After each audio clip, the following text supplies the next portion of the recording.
Today's topic is combination of resistors. Resistors can be combined in two combinations.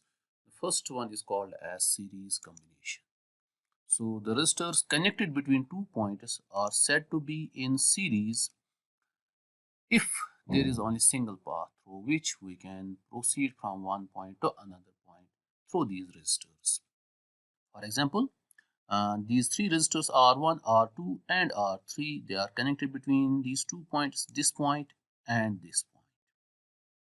If we have to go from one point to another point through the resistors, there is only single path. So they are in series combination.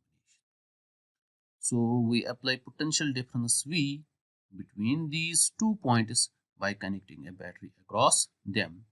And the current I flows through the circuit, and the same current flows through all the three resistors, because in series current remains same but potential difference is different. V1 is the potential difference across R1, V2 is the potential difference across R2, and V3 is the potential difference across R3. So this is the equivalent circuit. So in this equivalent circuit, Rs is the equivalent resistance because it has been used at the place of the series combination of these three resistors. So we say Rs is equivalent resistance because when it is connected in place of the combination of these three resistors, the current in the circuit is same I as was there when we used the combination.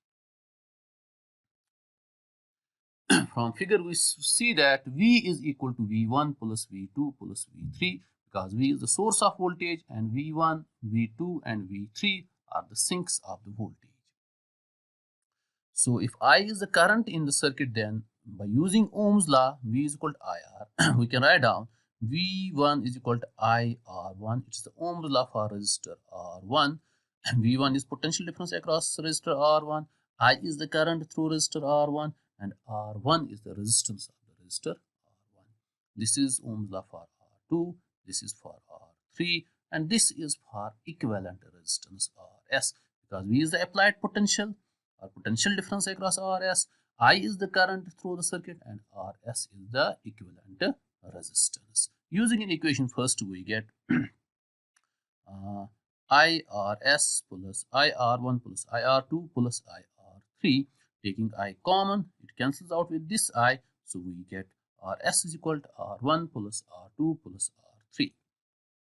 So if there were n resistors, then Rs is equal to R1 plus R2 plus dash dash plus Rn. So we can say that equivalent resistance in series combination is the sum of the individual resistances. So above equation can be written in summation form like this. S is equal to summation I running from 1 to n or I. Now we will discuss some important notes, some special cases. The first special case is Rs is greater than greatest of R1, R2 dash dash Rn.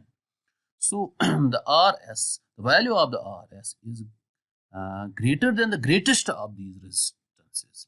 Suppose if R1 is greatest of them, then Rs is the sum of R1 and it also contains R2 plus R3 plus dash dash plus Rn. So it must be greater than the R1, which is the greatest.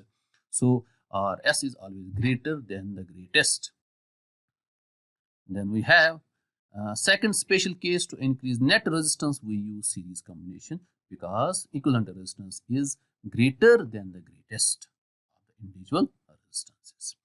And in last case, if R1 is equal to R2 is equal to dash dash is equal to Rn is equal to R, that's identical resistors. If we have n identical resistors, the equivalent resistance Rs is equal to R. Instead of R1 we use R, instead of R2 we use R, and dash dash dash, and instead of Rn we use R.